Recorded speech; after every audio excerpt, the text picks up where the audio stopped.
I think it would be great if at some point someone, a future human or an alien visiting Earth, names this era after a chicken or any type of bird.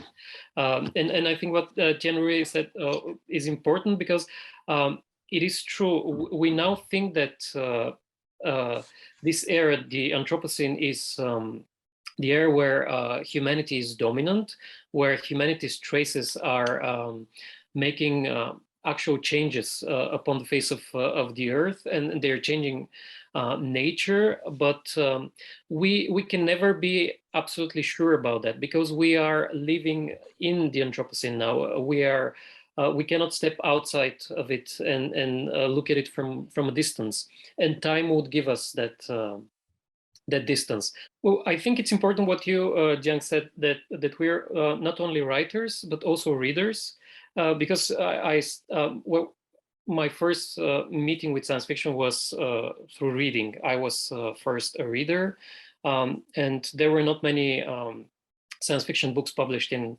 Bulgaria up to some point, and then all of a sudden during my teens,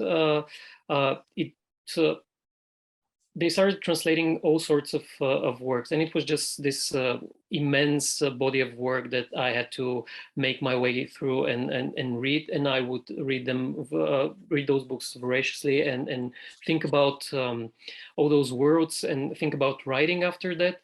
So I think the first, what's most important is to be a reader, to be a very careful reader, because a science fiction writer is not only a writer who, to me, is trying to make sense of the world and the world to come, but also it's someone who is able to carefully read the current world, all current situations, and everything that is around us.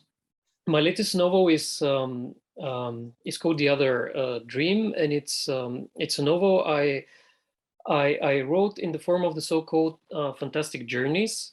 You know, that type of novel where all of a sudden the main character finds himself or herself in a totally new environment, in a new world, and they would start exploring that new world, but they would also start looking for ways to go back to their own world.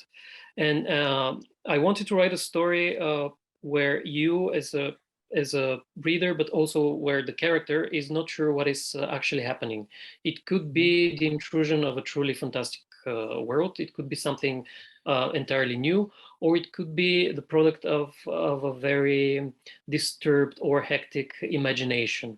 Hence the word dream.